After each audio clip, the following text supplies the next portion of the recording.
हर इंसान अपने जीवन में बहुत सारी गलती करता है। जब भी उसे सीखने का वक्त आता है तो वह एक दायरा बना लेता है और फिर उसी दायरे में रहकर सीखता है और इसलिए वह कम अक्ल का रह जाता है। आपके साथ भी कभी न कभी ऐसा जरूर हुआ होगा। आप भी कभी न कभी ऐसा जरूर सोचते होंगे कि ये तो मुझसे छोटा है या मुझे क्या सिखाएगा,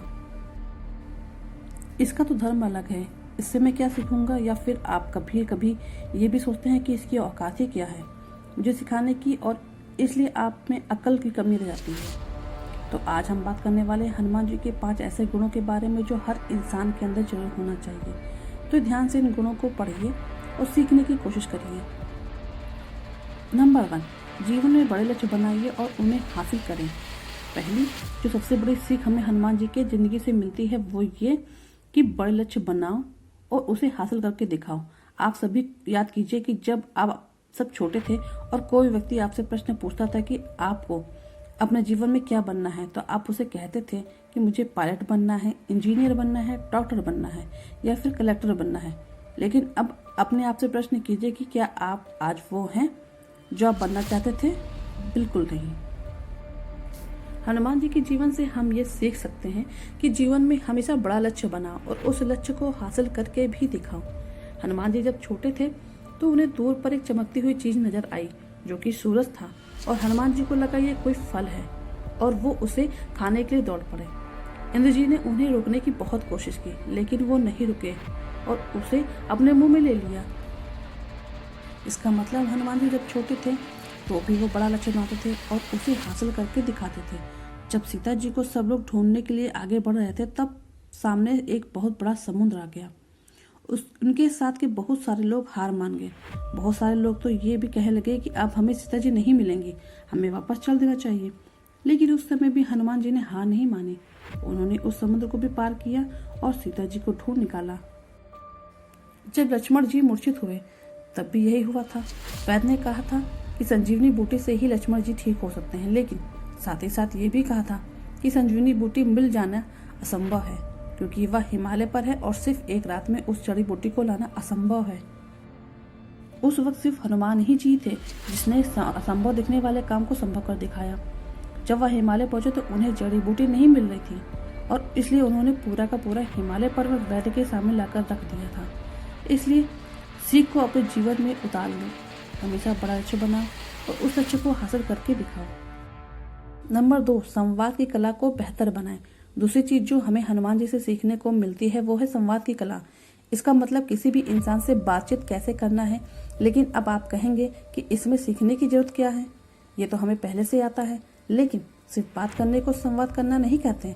संवाद करने का मतलब होता है कि किसी इंसान से हमें कैसे बात करना चाहिए ये भी पता होना बहुत जरूरी है। जब हनुमान जी पहली बार लंका पहुंचे तो उनकी सबसे पहली मुलाकात विभीषण से हुई थी। विभीषण राक्षस जाति के थे, लेकिन उसके बाद भी हनुमान जी ने उनसे सहजता से बात की क्योंकि उन्हें पता था कि विभीषण राम भक्त है और वो बहुत ही अच्छे इंसान हैं। बाद में जब हनुमान जी सीता जी के पास पहुंचे तो उन्होंने बताया कि श्री राम जी ने उन्हें ढूंढने के लिए भेजा है, लेकिन सीता जी ने उनकी बात पर विश्वास नहीं किया, उन पर शक किया, उन्हें बुरा भला कहा और कहा कि ये बात राक्षसों की कोई चाल है।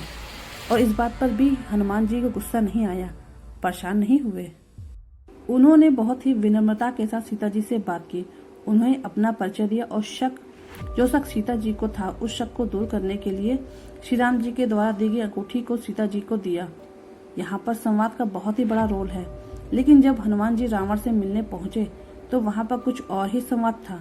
वहाँ पर हनुमान जी ने उन्हें अपने शक्तियों का परिचय दिया। जो रावण हनुमान जी को सिर्फ एक वानर समझ रहा था, हनुमान जी ने बता दिया कि उनके अंदर कितनी शक्ति है। इसलिए आपको भी अपने जीवन में पता होना चाहिए कि आपको कब, कैसे और किस प्रकार से बात करना है। नंबर 3, निरअहंकारी बने। तीसरा जो हनुमान जी का सबसे बड़ा गुण है जो हर इंसान के अंदर होना चाहिए वो है निरअहंकारी। इसका मतलब आपके अंदर अहंकार नहीं होना चाहिए। यदि आप जीवन में थोड़ा सा भी कुछ पा लेते हैं तो आपके अंदर अहंकार आ जाता है। हम दूसरों को अपने से छोटा समझ सकते हैं। हनुमान जी यदि चाहते तो रावण को खुद ही मार सकते थे, लेकिन उन्होंने ऐसा नहीं किया। उन्होंने पूरी लंका को जला दिया लेकिन रावण को नहीं मारा क्योंकि वो श्री राम की आज्ञा का पालन कर रहे थे। एक और घटना है जिससे हनुमान जी से निरअहंकारी होने का पता चलता है। जब हनुमान जी लव और कुश से लड़ने के लिए गए थे तब उन्हें पता चल गया था कि ये दोनों श्री राम के संतान हैं, इसलिए उन्होंने उनसे युद्ध नहीं किया और खुद को लव कुश के हाथों बंदी बनवा लिया। इसलिए आप जीवन में कितने भी बड़े हो जाएं, आपके पास कितनी भी ताकत आ जाए, आपको पता होना चाहिए कि उस ताकत का इस्तेमाल आपको कब करना है और कब नहीं करना है। आपको जीवन में कभी भी अहंकारी नहीं होना है। नंबर 4, स्वभाव में ह्यूमर रखें।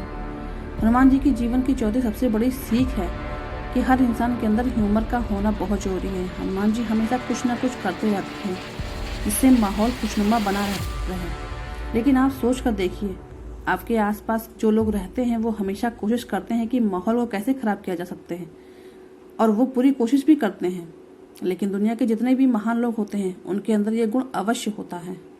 नंबर 5, लक्ष्य मिलने तक विश्राम ना करें। हनुमान जी की 5वीं सबसे बड़ी सीख है कि आपको जब तक लक्ष्य ना मिल जाए तब तक आप विश्राम ना करें। हनुमान जी जब समुद्र को पार करने के लिए आगे बढ़ रहे थे तो मैनाक पर्वत से उनसे निवेदन किया, आप थोड़ी देर यहाँ पर आराम कर लें। लेकिन हनुमान जी ने मना कर दिया और कहा कि जब तक मैं अपने लक्ष्य को प्राप्त नहीं कर लेता तब तक मैं आराम नहीं करूंगा। हमें भी अपने जीवन में इस सीख को जरूर सीखना चाहिए कि जब तक हमारा लक्ष्य प्राप्त न हो जाए तब तक हमारे अंदर आलस और आराम की भावना नहीं आना चाहिए। एक बार फिर से इन गुणों को ध्यान से देखें और उन्हें अपने जीवन में अपनाएं। नंबर 1, हमेशा बड़ा लक्ष्य बनाएं और हासिल करें। नंबर 2, संवाद की कला को बेहतर बनाएं। नंबर 3, निरअहंकारी बने। नंबर 4, स्वभाव में ह्यूमर लाएं। नंबर 5, लक्ष्य मिलने तक विश्राम ना करें। तो दोस्तों, कैसी लगी ये कहानी? आपको अच्छी लगी तो चैनल को लाइक और सब्सक्राइब करिएगा और कमेंट करके जरूर बताइएगा कि किस किस के साथ ऐसा हुआ है।